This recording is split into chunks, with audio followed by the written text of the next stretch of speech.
How to check time spent watching YouTube videos. In order to do that, you may follow up these methods. So open up your YouTube app, and then once you open up, you should be finding this interface. Now from here, all you gotta do is simply tap on your profile in the bottom right corner. Go ahead and tap on it.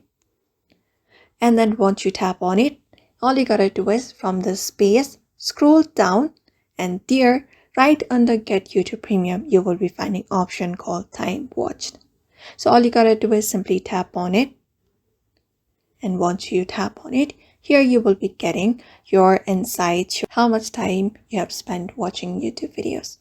So where you can even see weekly basis like last 7 days, and we have different options available like to take break. If you want reminder, you can click on those options.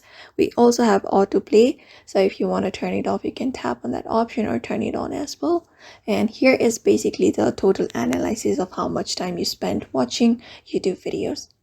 So this is how you check it. For now, you may follow up this method in order to do so. So I hope this video was helpful. Give it a thumbs up and subscribe for more tips and tutorials, and we will see you on the next video.